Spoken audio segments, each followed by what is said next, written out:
उसी साउथहैम्पटन बंदरगाह से 10 अप्रैल 1912 को 10 अप्रैल 1912 को टाइटैनिक जहाज निकली थी। टाइटैनिक जहाज निकली थी।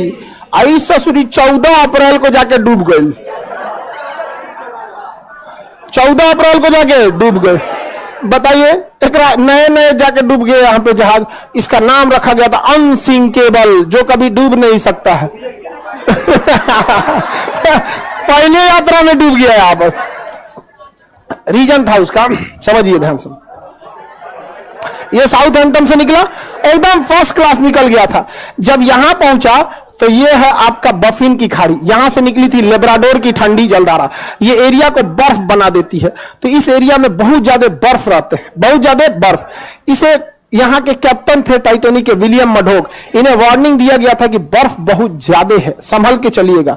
तो जिसने वार्निंग दिया था ना, उनसे इनका स्टूडेंट लाइफ में थोड़ा सा नहीं होता है ईगो पे, अनसिंकेबल, धाए दे लेके चल दिए। मौसम धुंधला था, उस समय रडार नहीं हुआ करते थे। रडार ना होने की वजह से विजुअल अप्रोच करना पड़ता था, दूरबीन से देखना पड़ता था कहीं बर्फ तो नहीं है। अचानक से इन लोग को धुंधला धुंधला दिखा, देखा ध्यान से कि बाप रे बाप, बर्फ है। बर्फ बर्फ की खासियत है, जितना दिखता है उससे 9 गुना नीचे होता है।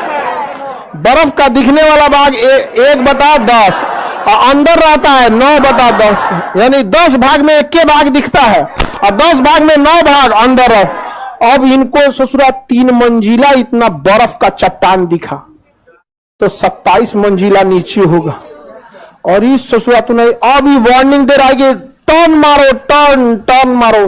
टर्न मारते मारते मारते कितना इतना बड़ा आते, इतना स्पीड में था कि टर्न मारा। और जब वो वार्निंग दिया तो कुछ देर बाद वहां सुना सब इंजन के पास शांति से घूम रहा था। अनसिंकेबल है हम यहाँ पे। जाके लड़ा, अब पेंदिए फाड़ दिया उसका, पेंदी फाड़ दिया उसका। टाइटैनिक में हो गया सुराख। टाइटैनिक जहाज इतना जल्दी नहीं डूबेगी। कोई पानी वाली जहाज डूबने में कम से कम 7-8 घंटा लगाती है। एगो कटोरा तो नहीं डुबा के देखिए ना टब में, भागेगा इधर उधर। एगो पानी बोतल, एगो 5 लीटर का गैलन खोल दीजिएगा, उसको डुबाइएगा, देखिए जल्दी नहीं डूबेगा। एक आध मिनट तो भी ले लेगा। दिक्कत क्या हुआ, तो डूबने लगा। ये कैप्टन को लग गया विलियम मडोक को कि तो गया अनसिंकेबल, गलो अनसिंकेबल गया। उसने कहा कि इवैक्यूएट, खाली कराया जाए। क्या किया जाए? खाली। तो जितने बिजनेस क्लास वाले थे, अमीर लोग, जिनका किराया लाख लाख रुपया था, उनको पहले लाइव बोट में भरा गया। जिस लाइव बोट की क्षमता 20 आदमी की थी, उसमें 2 आदमी को भेजा गया। 3 आदमी, अमीरों को दिक्कत ना हो। लेकिन हमेशा याद रखिएगा, रेडी फॉर वर्स्ट कंडीशन। जीवन में सफल होना है तो एक कंडीशन हमेशा याद रखिएगा, कुछ भी काम करने जाइए अपने आप से कहिएगा रेडी फॉर वर्स्ट कंडीशन, सबसे बुरे समय के लिए तैयार रहिए। और हम हिंदुस्तान वाले काहे डूबते हैं? एगो दुकान खोलेगा, कहेगा कि अच्छा खर्चा है 30,000, 50,000 तो आइए जाएगा। अरे यार, तुम अच्छे कंडीशन के लिए रेडी हो, रेडी फॉर वर्स्ट कंडीशन। 30,000 का खर्चा, अगर 10,000 भी नहीं आया और ऐसा 6 महीना अटक गया, लॉकडाउन लग गया, व्हाट विल यू डू? समझ आ गया कि नहीं आ गया? रेडी फॉर वर्स्ट कंडीशन, हमेशा रेडी रहिएगा। इसको लगा कि हम तो आराम आराम से निकालिए देंगे, तब तक टाइटैनिक बीच में से टूट गया। अब तो डूबने की रफ्तार बढ़ गई। अब हो गया अफरा तफरी। अब बोट हो गई कम। शुरुआत में जिसकी बोट की कैपेसिटी थी 20 आदमी की, उसमें भेजा 5 आदमी, 2 आदमी। बाद में वो 20 आदमी वाले पे उतार दिया 50 आदमी, वो डूब गया। अब इतना तेजी से टाइटैनिक डूबने लगा कि लोग लाइफ जैकेट पहन के कूद गए। उसमें भी कोई दिक्कत नहीं होता। बर्फ था, -2 डिग्री टेम्परेचर था, टेम्परेचर ठंडी से मर गया सब। ऐसे पानी में कूद जाते लाइफ जैकेट पहन के तो कोई दिक्कत नहीं था। बड़ी मछलियां ऊपर नहीं आती हैं, बड़ी मछली नीचे अपना तामझाम करते रहते हैं। वो बड़ी मछली ऊपर काहे आने वाली है?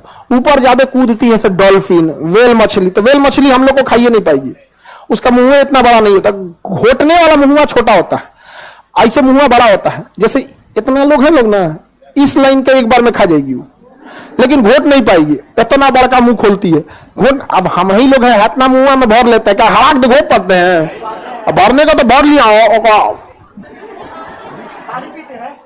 नहीं देखते कभी कभी पानी पूरी वाला 3 को घुसा देता मुंह में से, आदमी घूम जाता है, गुस्सा आराम से नहीं समझ रहा। तो आधा आदमी ठंडा मार दिया, तो कुछ ही आदमी को बचाया जा सका, जबकि सबको बचाया जा सकता था। डूब गया अनसिंकेबल। जहाज का एक प्रोटोकॉल है कि अगर कोई जहाज डूब रहा होता है तो रॉकेट फ्लेयर छोड़ता है, रॉकेट छोड़ता है, मतलब वो सिग्नल है, रात में सिग्नल है, दिन में तो हॉर्न मारता है, और रात में सिग्नल। बगल से एक ब्राजील का जहाज गुजर रहा था, लगभग 80 से 100 किलोमीटर की दूरी पे था, गुजर रहा है। उसको लगा कि लोग पार्टी मना रहे हैं, रॉकेट छोड़ के पार्टी मना रहे हैं, छोड़ के चल दिया वहां पे। टाइटैनिक की कहानी खत्म। अभी एक आदमी टाइटैनिक को घूमने गए थे कि देखे कहां डूबल है, उनका भी पता नहीं चल रहा। अब पूरा फैमिली के साथ गया था, अरबपति था वो। छोट मोट का तो छोट मोट आदमी घूमने के नाम पे ननिहाल चल जाता है, नहीं समझा, और कौन चीज आएगा वहां। अरबपति तो गए थे टाइटैनिक देखे, जा टाइटैनिक देखने। बहुत खतरनाक है यहाँ पे टाइटैनिक जहाज, एक से एक रहता, कई जहाज गई। इसी में कोस्टा कॉन्कॉर्डिया एक जहाज था जो यहां पे था इंग्लैंड के पास, वो भी डूब गया। कोस्टा कॉन्कॉर्डिया, कोस्टा कॉन्कॉर्डिया बहुत बड़ा जहाज था, टाइटैनिक से भी बड़ा। अब उसमें जो डांसर थी ना, डांसर नचनिया, तो जो उसमें डांस कर रही थी, कैप्टन को पसंद आ गई। बस कैप्टन क्या किया ना, उस रास्ते में मोड़ लिया जहां पे गहराई कम थी। आई करके इधर चलिए ना, यहां तो अच्छा पहाड़ दिख रहा है, कितना बीच समुद्रों में कुछ दिखबे नहीं करता है, और उब जाइएगा। हवाई जहाज में हाइट पे जाने का उब जाए, कुछ नहीं दिख रहा है, इधर भी नीला, उधर उधर, नीचे कुछ दिखबे नहीं करेगा, बादल आ चुका रहेगा, उब जाएगा। अरे यार क्या लेके चला है, अब उतार दो। शुरुआत में ठीक लगता है कि दिखता है, अरे घर, स्टेडियम, अरे बाप रे बाप, कटोरा कौन चीज है, तो फुटबॉल का मैदान है। समझ में आ गया कि नहीं आ गया अब यही से समझ जाता है। ज्यादा उड़ जाएगा, कुछ दिखबे नहीं करेगा। अब पानी वाली जहाज में भी किनारे रहिएगा, दिखेगा अरे मुंबई शहर, वो कौन सा है, अरे मुंबई को पूना दिख रहा है क्या, ऐसे। अब बीचों में घुस जाएंगे तो कुछ नहीं, ऊपर आसमान, नीचे पानी, चारों ओर वही, कुछ पता नहीं चले। तो उस नचनिया के थोड़ा मोड़ लो मोड़ लो मोड़ लो, तो साइड में ले गया। साइड में गहराई कम होता, ले आके पेदिया लड़ा दिया, अब पेदिया फट गया, जहाज हो गई, पलट गई। सारे लोग, इतना करोड़ों का लॉस हुआ जिसका कोई हद नहीं। कप्तान को हो गया जेल। कप्तान को क्या हो गया? इसलिए इससे क्या सीखे आप?